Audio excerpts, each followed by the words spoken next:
Hello and welcome. In this video, we're going to show you how to use the mass billing functions of our enhanced billing mode release.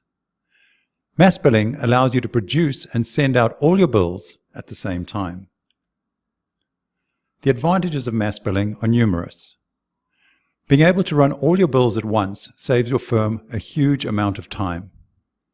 Mass billing comes with a simple and clear workflow so you can see all the bills at every stage, from work in progress to draft and approval through to production.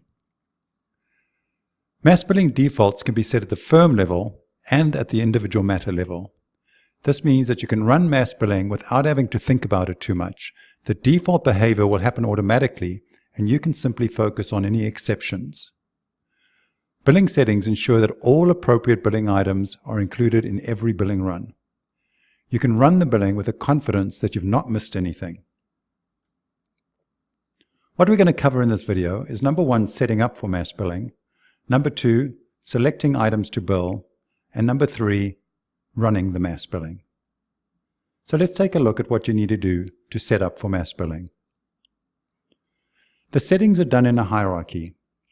At the top level, you set all the default behavior for the firm, and that will apply to all bills, unless you override them either at the matter level or at the individual bill level.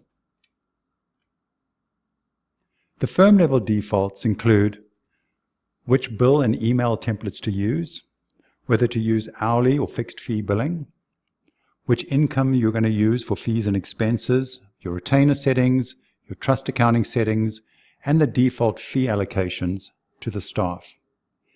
You access the firm level defaults by going to the admin menu in the top and then choosing billing settings.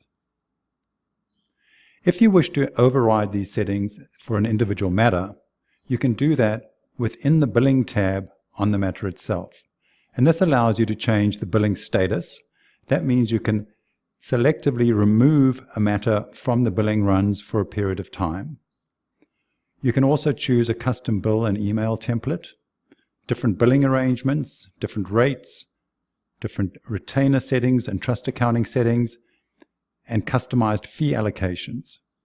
You can also choose to exclude the matter from mass billing if you wanted to. Once you get down to an individual bill, you can also change a few things for that particular bill. Number 1, which bill template you want to use, the payment terms, and also the bill title, description, and any additional notes. You can access these additional settings in the bill itself on the Additional Settings tab. Now let's take a look at selecting which items to bill.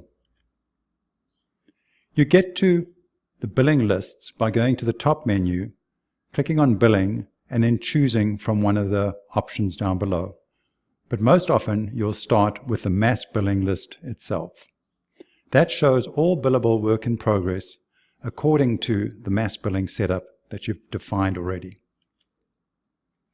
Once you're on the mass billing screens, at the top of the lists, there'll be a clear workflow showing you at what stage the mass billing is in. So it'll start with mass billing, which is all the matters with unbilled items or work in progress, and then move through to draft bills.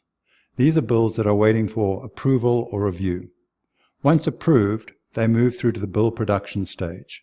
And those are then bills that are ready to be posted to the GL, General Ledger, and sent out to clients. If you want to fine-tune the list of bills on any of the screens, you can adjust the billing options at the top of the list. And that includes the accounts receivable date, and that's the date that will be used to post each bill to the General Ledger. And then you can decide whether to include items up to a specific date. It will default to the accounts receivable date, but that means any items that were put into the system, that's expenses or fees or time records, on or before the bill up to date, will be included in that billing run. If you want to further refine the list itself, you can use any of the standard Actionstep list filters, which are right at the top of the list, and that allows you to put in range values for any of the columns that appear on the list.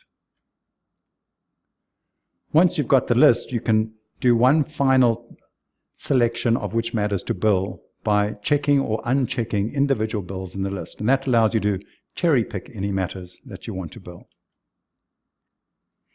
If you want to see the details of a bill, just click on it in the list, and that'll show you the billing details and allow you to make any adjustments to that bill just prior to billing.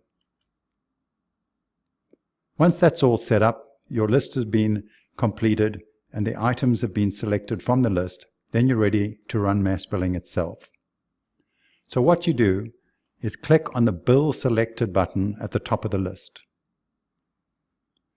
That'll move automatically through to the Draft Bills step. On the Draft Bills step, you can go through and approve any of the bills that are on that list.